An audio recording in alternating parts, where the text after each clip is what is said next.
A Qualicorp acredita que tudo isso vai passar. Mas enquanto não passa, investimos mais de 14 milhões para ajudar o Brasil a combater a pandemia. No Rio e em São Paulo, a Qualicorp se associou a grandes empresas para entregar 345 leitos ao sistema público de saúde. Milhares de vidas estão sendo salvas. Juntos, daremos a volta por cima.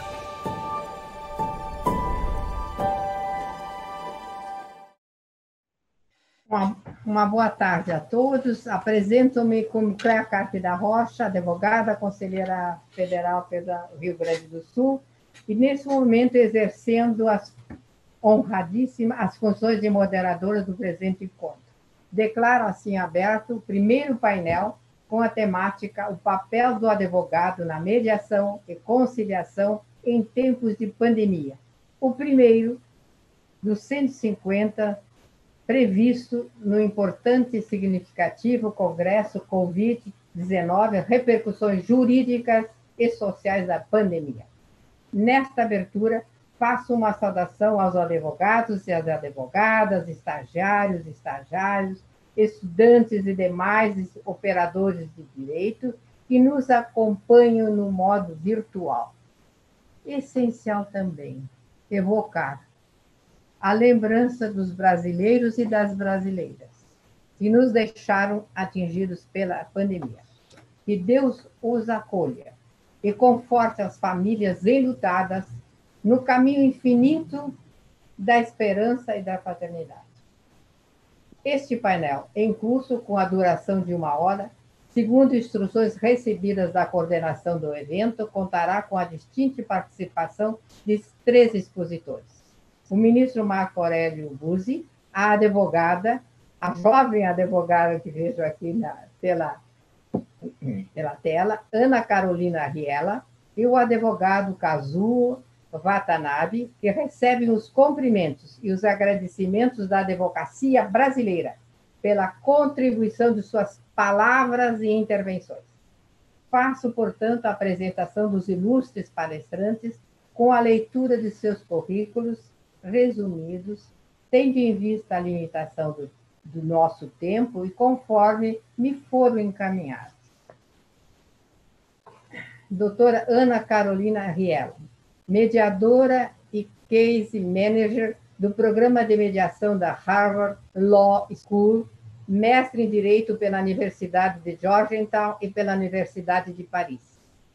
Advogado Kazuo Watanabe, advogado, professor doutor sênior da Faculdade de Direito da USP, desembargador aposentado do Tribunal de Justiça de São Paulo, participou da elaboração do Código de Defesa do Consumidor, da Lei da Ação Civil Pública.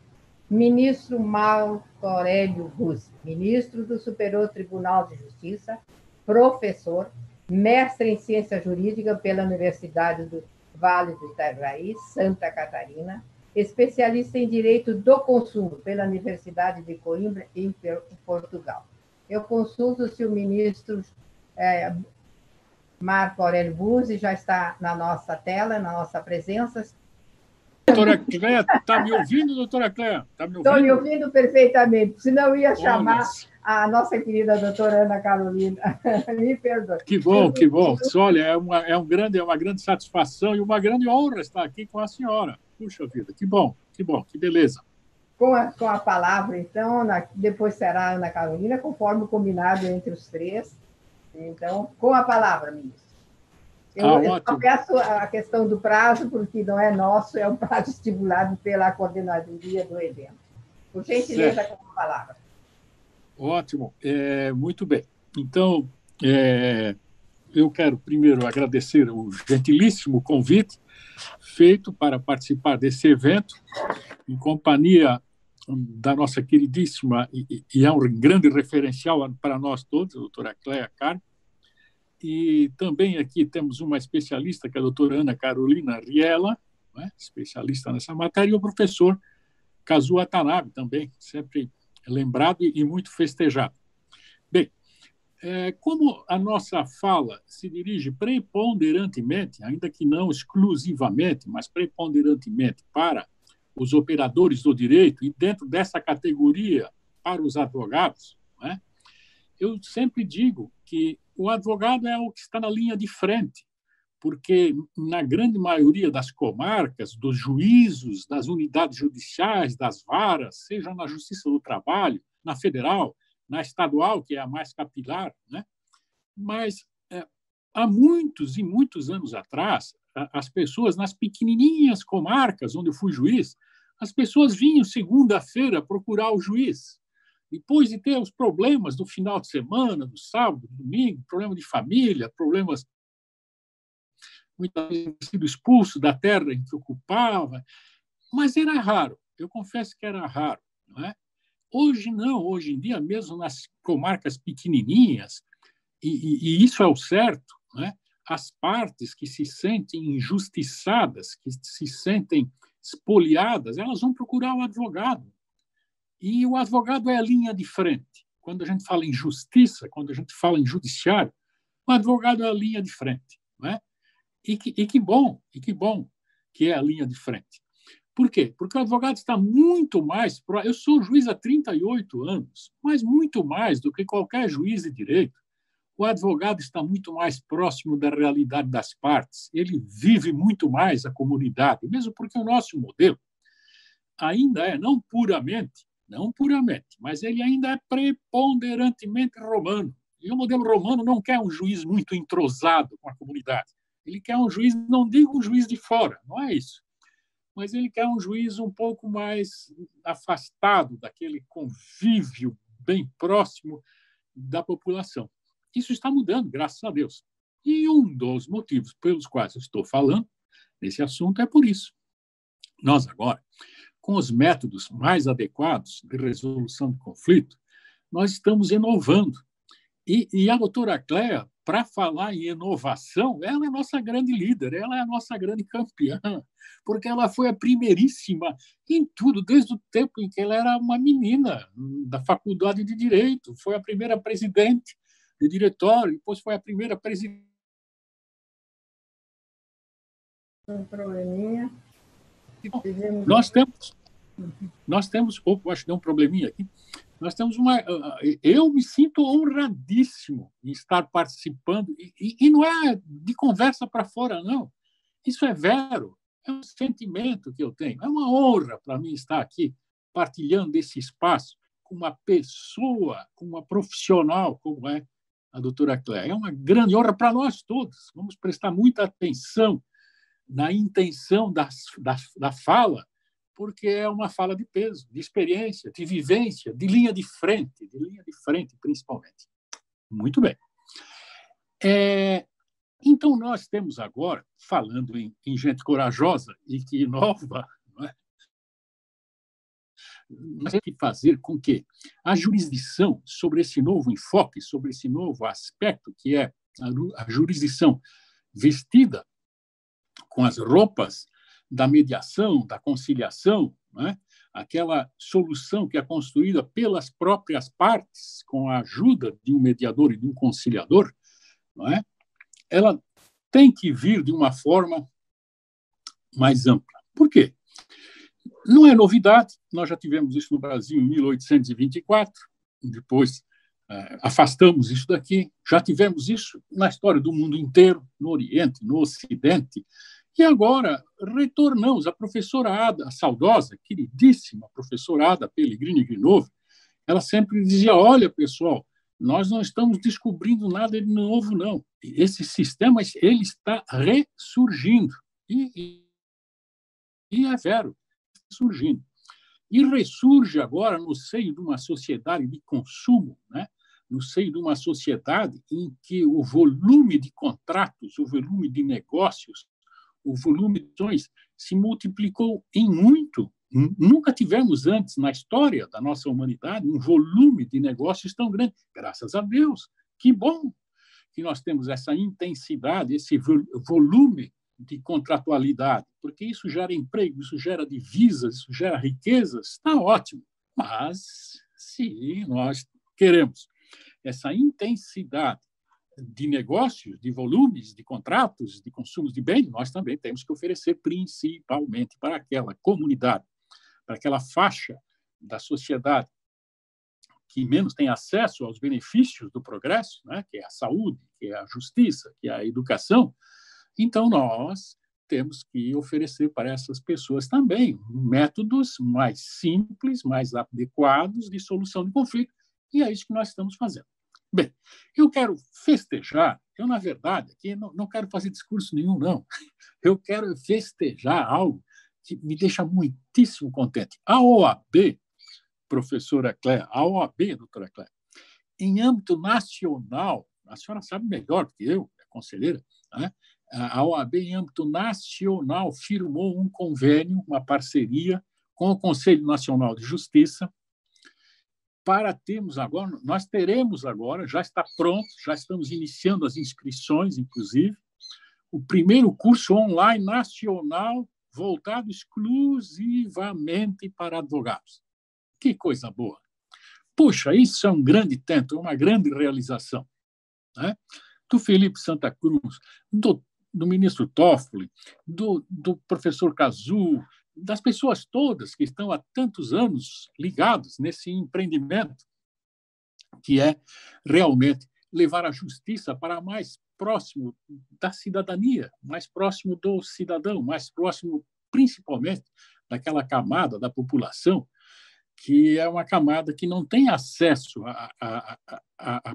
à prestação, à efetiva prestação dos grandes direitos sociais. Eu gosto muito de fazer referência, de fazer alusão, quando eu falo em grandes direitos, em grandes declarações, no reconhecimento dos grandes direitos, eu gosto muito de fazer referência ao professor Canutilho, grande constitucionalista português, né? Porque ele diz assim, olha, não que devamos criticar, não que estejamos aqui fazendo qualquer crítica à declaração dos direitos, às conquistas dos direitos todos que estão nas constituições, que estão nos normativos todos, pelo amor de Deus, não é isso que estamos fazendo. Mas agora nós precisamos nos esforçar para prestar esses direitos, para fazer com que esses direitos belíssimos, que estão vidas, inclusive, vidas, né? E que estão, sim, já inscritos, já estão lavrados nas constituições, nas legislações, mas nós agora precisamos fazer com que esses direitos sejam prestacionais, sejam prestados. Então, eu tenho na Carta Magna o direito à saúde, vamos fazer com que isso seja prestado. Eu tenho o saneamento, eu tenho a segurança, eu tenho a educação e eu tenho a jurisdição. Então, a nós, como eu sou juiz há 38 anos, e, obviamente, que nas mãos do advogado, nas mãos do juiz, nas mãos do promotor, do procurador, do defensor público, passam todos os direitos, todos. A saúde, a vida, a liberdade, todos. Mas a nossa área é, obviamente, destacadamente, a jurisdição. Então, vamos fazer, pelo menos vamos fazer, na nossa área, que é a área da jurisdição, vamos tentar fazer com que essa jurisdição consiga também chegar naquelas pessoas mais simples, naquelas pessoas mais pobres. Não é? Isso não é um discurso, porque ninguém é candidato a coisa nenhuma. Isso é uma obrigação nossa, isso é um dever de cidadania nossa. Isso é que vai tornar o mundo melhor. Como nós não somos da área da medicina, como nós não somos da área preponderantemente da educação, como nós não somos da área do saneamento, então, como nós somos, sim, da área da jurisdição, então vamos fazer a nossa parte, não é? E fazer com que as pessoas mais simples, mas tenham também acesso pleno à jurisdição para poder resolver, sim, os seus conflitos.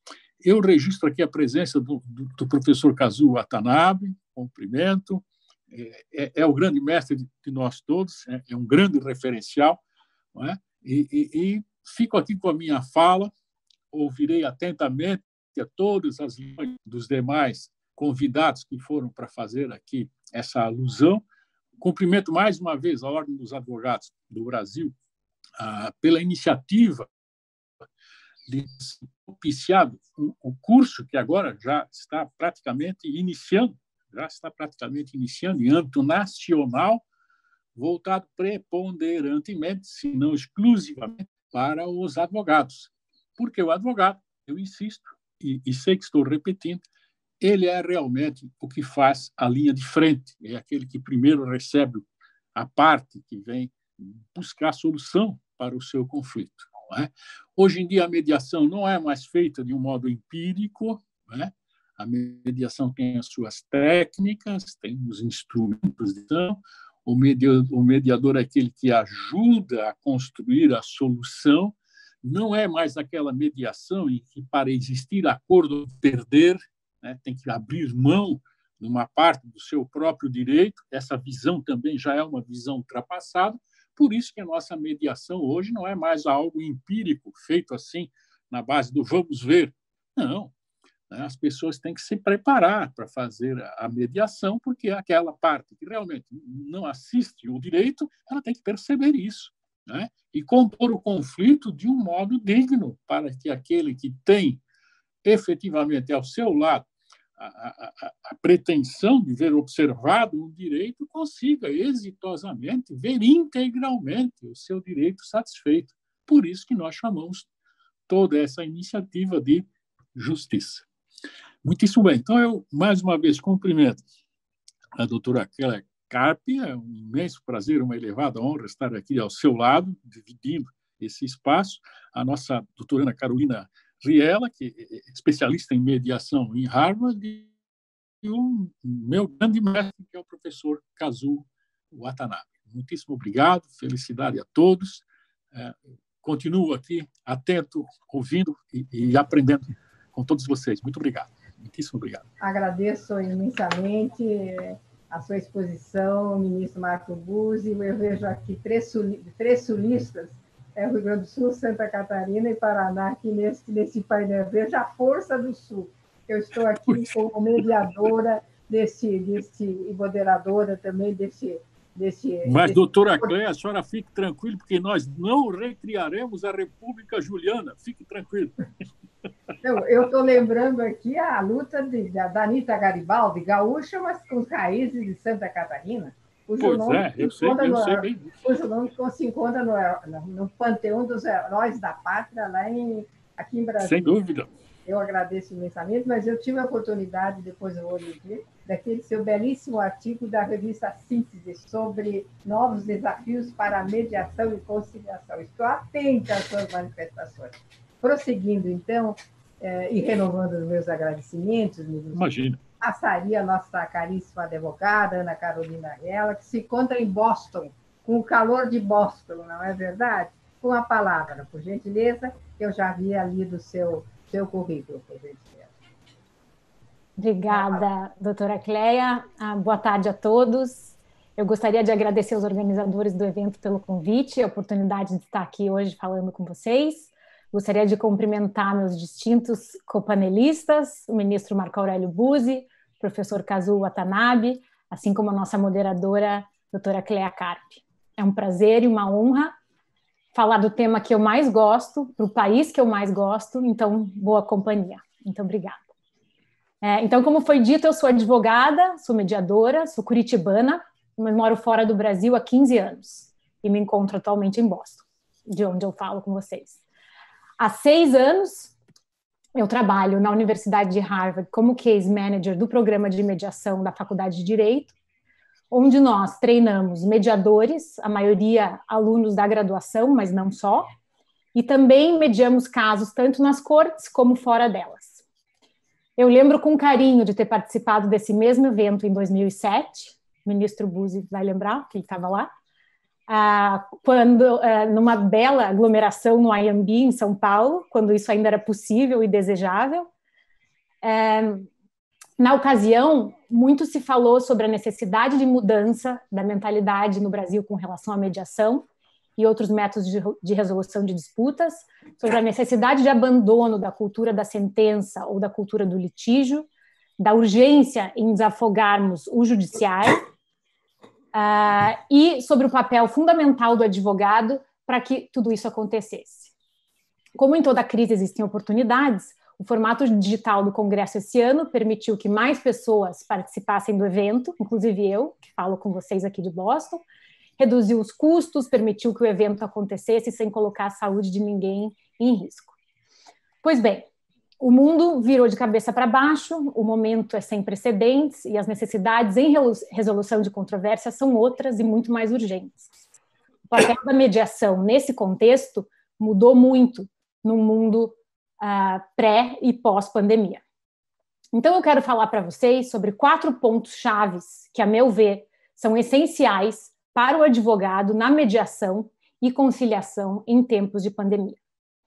São eles, primeiro, a capacitação e familiarização com a mediação, o mais básico de todos. Segundo, o uso da mediação remota como ferramenta. Terceiro, a preparação prévia do cliente para a mediação. E quarto, uma atenção especial à humanidade e compaixão dentro do processo, principalmente nesse momento. Então, começando pelo primeiro tema, capacitação. Eu diria que o primeiro e mais básico papel do advogado nesse momento é estar capacitado e pronto para oferecer ao cliente uma alternativa ao judiciário, que pode não ser uma opção acessível nesse momento, ou uma alternativa que atenda às urgências que esse momento impõe ao cliente. Que alternativa seria essa? A mediação, provavelmente online, como meio de resolução de disputas ou de uma renegociação contratual. O Brasil, como se sabe, ainda tem muita resistência à mediação por uma série de motivos, apesar disso estar mudando, claro. Um deles é a aversão ao desconhecido, outro, puro e simples desconhecimento ou descrédito do instituto por parte do cliente ou do advogado, ou ainda pelo medo de alguns advogados, cada vez menor esse número, completamente equivocado, diga-se de passagem, que a mera sugestão da mediação, a parte contrária, faria o caso do seu cliente parecer mais fraco. E ainda o receio de que a mediação geraria menos receita ou diminuição de número de casos para o escritório. Isso foi bastante discutido no Congresso de 2017, quando a lei de mediação brasileira tinha apenas 2 anos.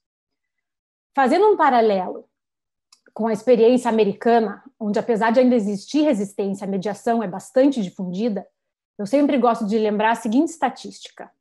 Nos Estados Unidos, a percentagem de casos na Justiça Federal que são levados a julgamento é de apenas 3%.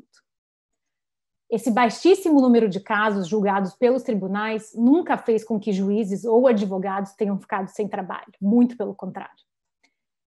Então, eu espero que possamos superar essa discussão, o momento agora é outro, as urgências são outras, a pandemia mudou a realidade do advogado e do cliente, e esse é o grande momento da mediação. Pelo menos aqui nos Estados Unidos, a mediação online como meio de resolução de conflitos virou regra devido à necessidade e dificuldade de acesso de judiciário nesse momento, pelo menos por enquanto. Então, voltando ao papel do advogado, se esse não tem familiaridade com a mediação presencial, quem dirá online, ele provavelmente não vai oferecer essa opção ao seu cliente. Assim como o médico, que aprendeu cirurgia invasiva durante sua formação e não se atualizou, não vai oferecer a opção minimamente invasiva, aquela cirurgia através da câmera, ao seu paciente. Por isso, o primeiro e mais básico papel do advogado é se capacitar. E aqui eu sugiro que aproveitem os inúmeros cursos online que surgiram durante esse período e aproveite que agora você pode participar de cursos em qualquer lugar do mundo. Os melhores advogados numa mediação normalmente são aqueles que passaram por treinamento de mediação. Por quê? Porque são aqueles que entendem como funciona a lógica do mediador e como navegar o processo de mediação. Os alunos do nosso curso aqui em Harvard não querem necessariamente se tornar mediadores. Eles são advogados, eles são empresários, médicos, pessoal de recursos humanos, profissionais da área de educação, etc. Segundo o feedback que a gente recebe, qual o motivo que leva as pessoas a fazerem um curso de mediação? Esse motivo é aprimorar ou ganhar novas habilidades para serem incorporadas no trabalho que eles já realizam. Ao meu ver, deveria existir uma obrigação ética para que o advogado, ao menos, apresentasse ao cliente diferentes caminhos para a resolução do conflito. Uma obrigação de, pelo menos, se discutir, por exemplo, a opção de cláusulas escalonadas em contrato, que prevê mediação antes da arbitragem. É o que o professor de Harvard, Frank Sander, que é considerado o precursor na resolução alternativa de conflitos, chama de fitting the forum to the fuss, ou seja, encontrar o foro mais apropriado para aquele determinado tipo de disputa, reconhecendo que não existe um tamanho único. Nós temos que parar de achar que o contencioso é a única maneira de se administrar o conflito, até porque em tempos de pandemia essa pode não ser uma opção. Então esse é o meu primeiro ponto. Meu segundo ponto, chave para o advogado na mediação nesse momento, é a utilização da mediação remota, online ou via telefônica, como ferramenta. A mediação online não é uma novidade da pandemia, mas a proporção que ela tomou, sim. Eu compararia a telemedicina, aquelas visitas virtuais do paciente ao médico que existem há bastante tempo, mas onde sempre existiu um certo preconceito. E agora foi abraçada por necessidade. O mesmo com a mediação remota. A pandemia fez isso virar realidade e essa realidade veio para ficar. A mediação online é uma grande oportunidade para o mediador e para o advogado de ampliar possibilidades e novos mercados. E quem imaginou que uma crise pudesse ampliar mercado? Pense nela, na mediação online, como uma nova ferramenta. É importante reconhecer também, inclusive para o cliente, que essa é uma ferramenta imperfeita. Existem preocupações em alguns temas como segurança. Vocês devem ter ouvido falar dos Zoom bombings, onde estranhos invadiram reuniões causando confusão. Existem outras questões que seriam a privacidade e a confidencialidade do processo. Você não tem como garantir, por exemplo, que não existam mais pessoas atrás das câmeras, da câmera do computador, ou que alguém não esteja gravando aquela sessão de mediação. Porém, existem maneiras de se contornar esses desafios, isso também tem que ser conversado com o cliente, e algumas dessas maneiras são o uso de senhas, o uso da sala de espera ou os waiting rooms, onde o anfitrião autoriza quem entra na sala, a criptografia, a opção de se remover participantes de uma reunião, a opção de se trancar a reunião e outras. O mediador também pode pedir, antes da mediação, que as partes assinem um compromisso escrito de não gravarem ou permitirem que outras pessoas estejam na sala durante a mediação. Uma outra preocupação, quando se fala em mediação online, seria a falta de acesso à internet de alguma das partes. Então, nesses casos, pensando em acesso à justiça, nós recorremos à mediação por telefone no nosso programa aqui em Harvard. Essa modalidade apresenta outros desafios, mas eu não vou entrar aqui hoje por uma questão de tempo. Mas esse assunto precisa também ser pensado. Falando agora sobre alguns pontos positivos da mediação online, ela não tem limitação geográfica, ela permite que mais pessoas sejam assistidas, ela reduz custos de viagens, por exemplo, e outros, ela facilita o compartilhamento de documentos pelas partes, ela possibilita sessões privadas, assim como numa mediação presencial, nos breakout rooms, que seriam salas virtuais privadas, onde o advogado pode falar com o seu cliente sem que os demais escutem, ou o mediador pode conversar com o advogado e o cliente. E o principal ponto desse momento é que a mediação online passa a ser uma alternativa segura em tempos de pandemia. A maioria dos mediadores concordaria que a mediação presencial é a maneira ideal de se prosseguir com a mediação, claro. Mas o momento atual está longe, bem longe, de ser o ideal. Então, por isso, pelo menos por enquanto, a fim de permitir continuidade ao importante trabalho da resolução de conflitos, a mediação remota oferece uma alternativa bastante razoável. E assim eu passo para o meu terceiro ponto, sobre o qual eu vou falar, que é a preparação prévia do cliente para a mediação, e como isso é mais importante do que nunca. Bom, então você é advogado, fez sua lição de casa, está bastante familiarizado com a plataforma e o processo da mediação online. Tudo pronto então, certo? Errado. É essencial, em tempos de pandemia, mais do que nunca, que o cliente também esteja pronto. Primeiro, o cliente deve estar familiarizado com a plataforma e o processo da mediação online. Então, algumas questões a serem discutidas previamente e pensadas. Primeiro, como e por que a postura do advogado em mediação difere do que o cliente viu ou veria num tribunal? Depois, quão confortável é o cliente com o uso da tecnologia? Se for o caso, fazer uma sessão simulada com esse cliente. Depois, conversar sobre quem fala e quando fala durante a mediação. Se não estiverem fisicamente presentes na mesma sala durante a mediação, como o cliente comunica ao advogado, por exemplo, que quer conversar com ele de maneira privada?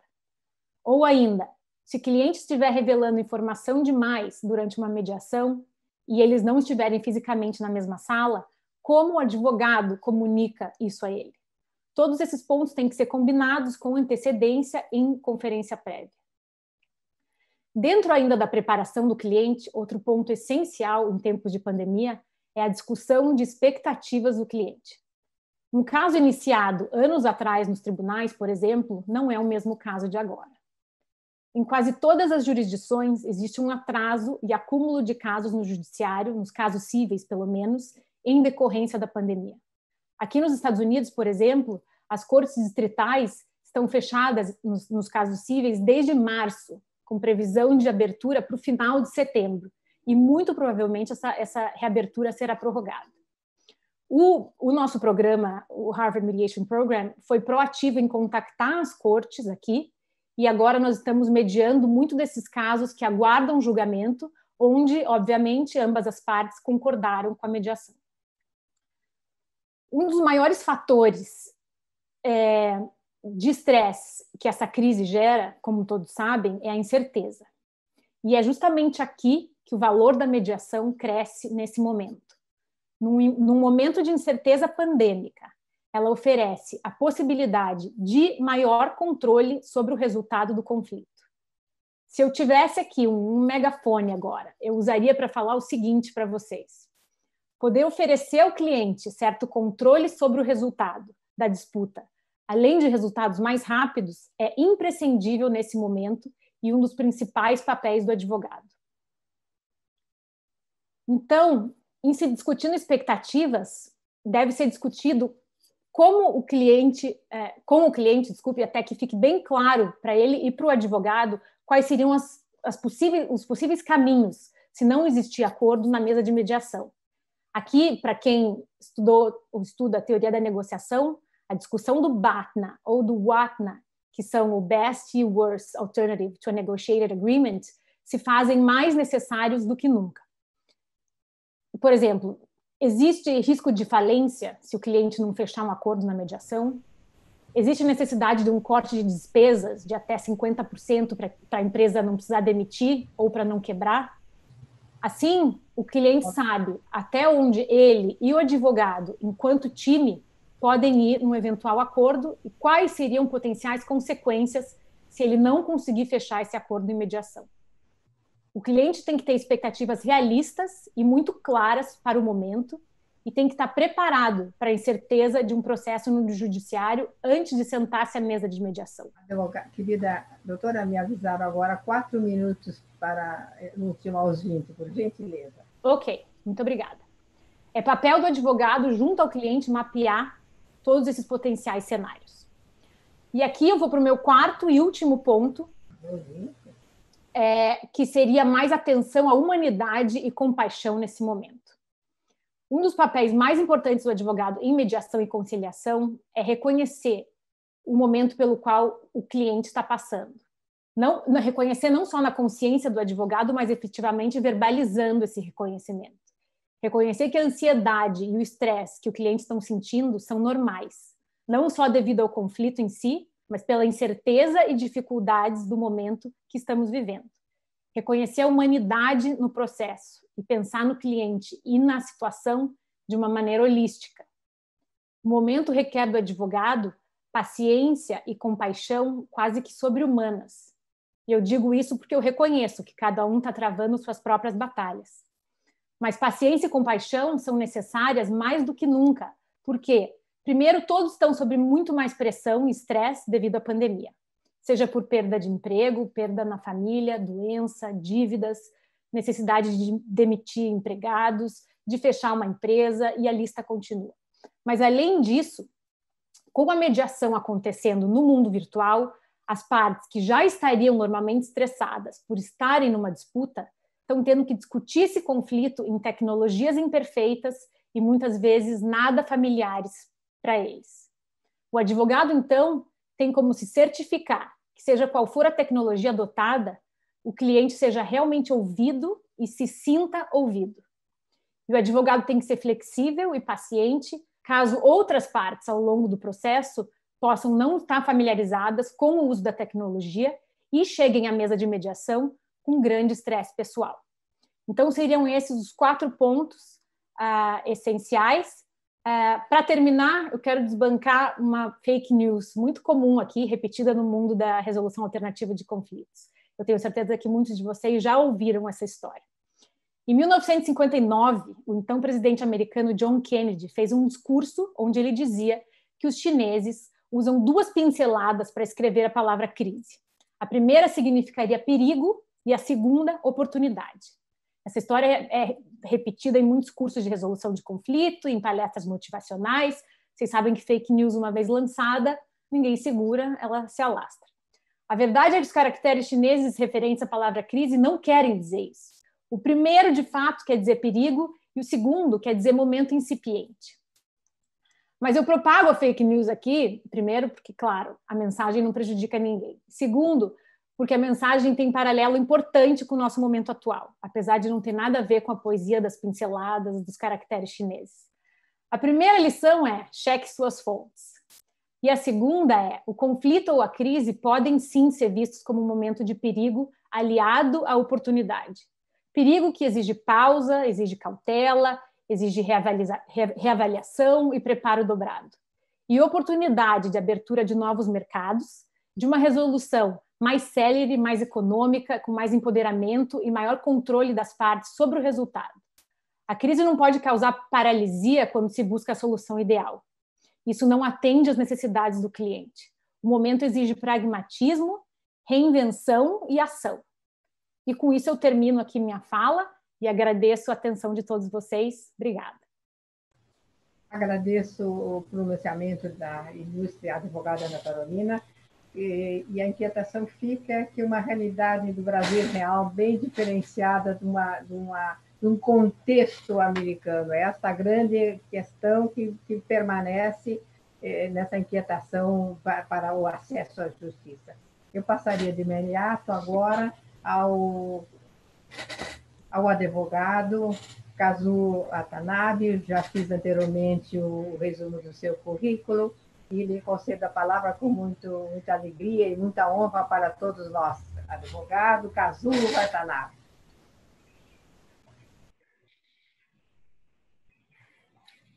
Boa tarde. Eu estou com um problema. Eu não sei se o meu microfone está ligado. Não, está bem, está bem. Estamos lhe ouvindo muito bem e vendo também. Está muito bem.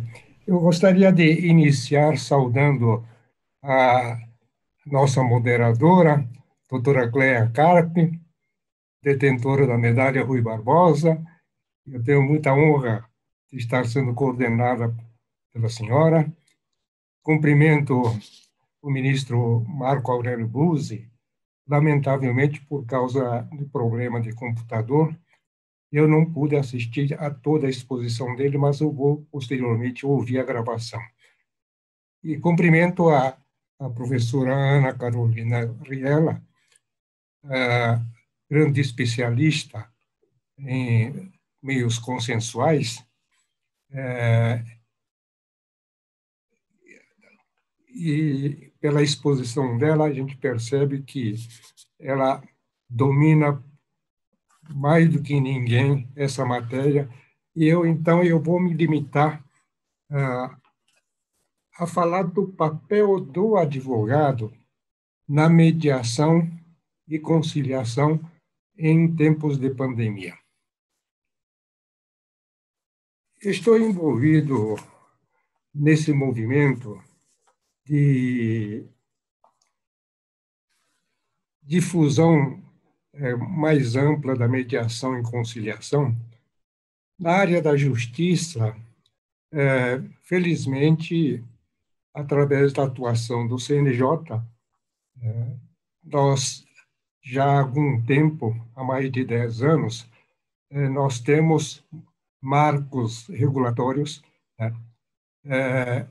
um movimento iniciado à época na ministra Ellen Grace, com participação do ministro Marco Buzzi, se iniciou o movimento pela conciliação. E esse movimento ajudou a criar, de certa forma, a cultura da mediação e veio desembocar em 2010 na Resolução 125, que estabeleceu a política nacional de tratamento adequado dos conflitos, fazendo com que esses meios consensuais todos, a mediação, a conciliação, a negociação e outros mecanismos, fossem incorporados à prática da justiça. Isso alterou profundamente, é o meu modo de ver, o conceito de acesso à justiça, que eu tenho definido como acesso à ordem jurídica justa. Não se trata de um direito apenas de ter acesso aos órgãos do Poder Judiciário, mas sim acesso a todo um sistema de justiça que propicie uma ordem jurídica mais justa. E essa concepção faz com que o sistema de justiça seja integrado ao lado do Poder Judiciário como líder do sistema, seja integrado também por outras instituições públicas e também privadas. Públicas seriam o Ministério Público, a Defensoria, as procuradorias, inclusive órgãos administrativos como PROCON, Poupatempo, e entre as instituições privadas, eu incluo com destaque a OAB e as câmaras de mediação, conciliação e arbitragem, essas câmaras privadas. Pois bem, dentro dessa concepção, eu incluo o advogado como um agente, como membro da Ordem dos Advogados, como um agente do sistema amplo, nessa concepção ampla de sistema de justiça. Então, isso nós vamos encontrar confirmação dessa colocação, inclusive no próprio Estatuto da Ordem dos Advogados e no Código de Ética e Disciplina da OAB. A Constituição nossa expressamente define o advogado como indispensável à administração da justiça. E essa indispensabilidade não se restringe apenas à atuação no Poder Judiciário, mas também em várias atividades nesse conceito amplo de sistema de justiça que propicie aos jurisdicionados uma solução mais adequada, mais justa. E no Estatuto da Ordem dos Advogados, nós vamos encontrar confirmação do que está estatuído na Constituição Federal e no Código de Ética, para deixar bem claro que o advogado não cuida apenas de judicializar os conflitos, diz expressamente que cabe a ele, isso está no artigo 2º do Código de Ética, inciso 6º, cabe a ele estimular a conciliação entre os litigantes, prevenindo sempre que possível a instauração de litígios. E no inciso 7º, diz que cabe a ele aconselhar o cliente a não ingressar em aventura jurídica, aventura judicial.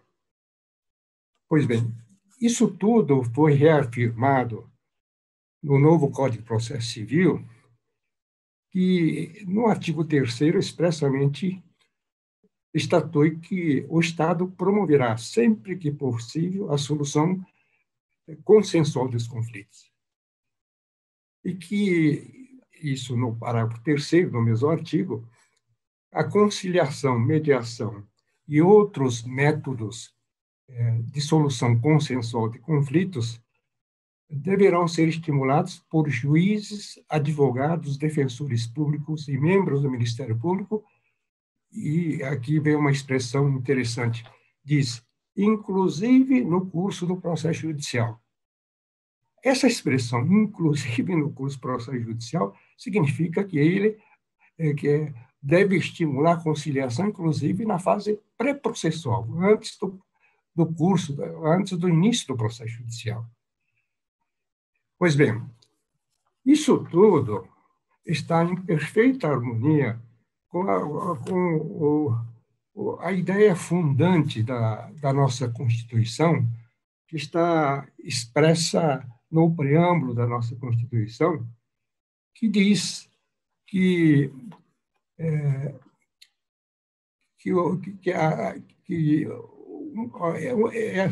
uma das os valores a serem cultuados e protegidos na implementação da nossa Constituição consiste exatamente em assegurar os direitos fundamentais expressos, né, na Constituição para a constituição de uma sociedade fraterna, pluralista e sem preconceitos, fundada na harmonia social e comprometida na ordem interna e internacional com a solução pacífica dos conflitos.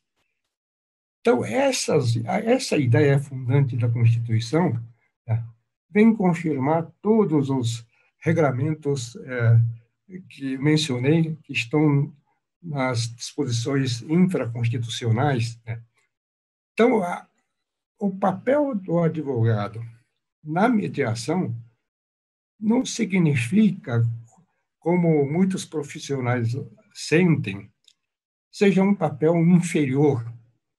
É um papel mais nobre, às vezes, do que a própria solução contenciosa dos conflitos de interesse.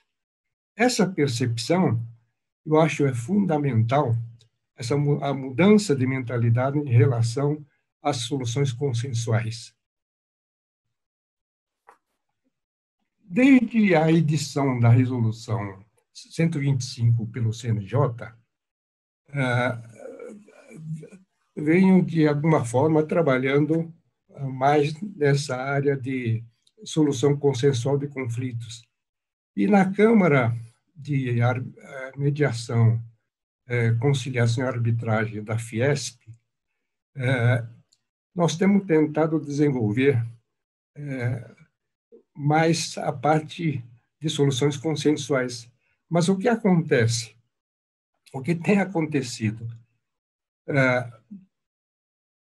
A arbitragem, que é muito parecida à solução contenciosa, no Brasil decolou. Nós temos vários casos nessas câmaras privadas de mediação e arbitragem, de soluções arbitrais de conflito de interesse. Mas a mediação, está difícil de a gente emplacar a mediação. É um problema de uma cultura arraigada na nossa sociedade, e a gente percebe que os próprios empresários ainda não acreditam na mediação, principalmente porque não conhecem as grandes virtudes das soluções consensuais. Ouvi de grande empresário, certa feita, ao apresentar a mediação, a ponderação de que ele, pessoalmente, não acredita muito na mediação, porque se tiver algum conflito com uma outra empresa ou com uma outra pessoa física, ele vai tentar negociar, ele pessoalmente vai tentar negociar com a outra parte. E se não conseguir uma solução, ninguém mais vai conseguir. Somente a solução seria a solução dada pelo juiz num processo judicial. Essa é a mentalidade que hoje existe, né? Há muita gente que não acredita nisso e o que eu constato que uma grande parte dos advogados também tem a mesma crença. E aí a grande dificuldade que nós estamos tendo agora é vencer essa barreira da mentalidade, da cultura, né? Como fazer com que os jurisdicionados, de um modo geral, e também os profissionais do direito, entre eles eu incluo não só advogados, como também os próprios juízes, passem a acreditar mais nas soluções consensuais. E não está fácil. Então, o que nós vamos tentar fazer na Câmara de Mediação e Conciliação da Fiesp? Nós estamos propondo para resolver, para ajudar a resolver os problemas que os empresários... Se me permite, doutor Cazu, eu estou limitada pelo tempo. Bem. O senhor tem 5 minutos. Me releve a interrupção que o senhor estava explanando com muita precisão. 5 minutos. Eu estou com dificuldade de ouvir. A senhora pode repetir? Eu estou lhe comunicando mais uns 5 minutos para ultimar a sua explanação, que está sendo de uma precisão muito importante, principalmente para a advocacia. Mas é 5 minutos, porque o painel depois pode cair automaticamente. Me perdoe.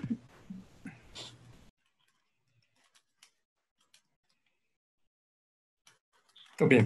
Eu, para concluir, eu queria apenas mencionar que na Câmara de Mediação e Arbitragem da Fiesp, nós vamos lançar a chamada mediação social para tentar atender principalmente as pequenas e médias empresas, né, que constituem membros do sistema.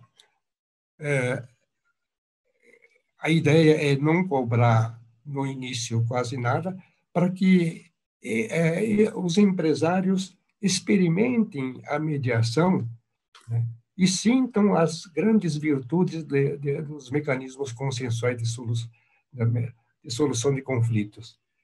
E essa mesma medida, nós estamos percebendo que o próprio judiciário está adotando.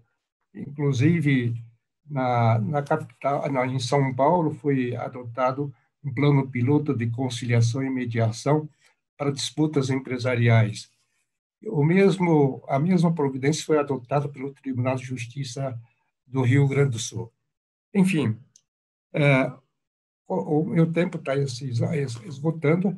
Eu gostaria de concluir dizendo para os advogados que é importante para todos nós, e principalmente para os advogados, não somente na fase, na época de pandemia, como também em toda a sua vida de atividade profissional, praticar a mediação e incorporar a mediação como uma de suas práticas, porque é um meio de alargar mais a sua clientela, a sua prática, e também de obter mais rendimentos para a sua profissão. Enfim, eu termino por aqui as minhas considerações. Só peço desculpas pelo problema técnico que eu tive para entrar no painel. Muito obrigado à doutora Cléia Carpe. Eu agradeço pela honra de estar sendo presidido por Vossa Excelência. Obrigado. Ao finalizar, eu renovo os agradecimentos da Ordem dos Advogados do Brasil, do presidente Felipe Santa Cruz, pela honrosa participação dos expositores e da expositora, sobre um tema tão relevante. Mas eu gostaria, já ao finalizar, para lembrar que o advogado, doutor Cazu, como o senhor mencionou, ele está lá, presta serviço público e exerce função social. Está na nossa lei federal. Isso é de uma importância do significado e mais, na Constituição estamos nas funções essenciais da justiça, no mesmo patamar do Ministério Público, da advocacia pública, da defensoria. Então, esta mensagem, esta visão ontológica que tem o exercício da advocacia. Encerro com um apreço muito grande e renovando também, esperando que esse instituto possa realmente atingir seus objetivos de tornar uma sociedade mais igualitária, justa e menos conflituosa.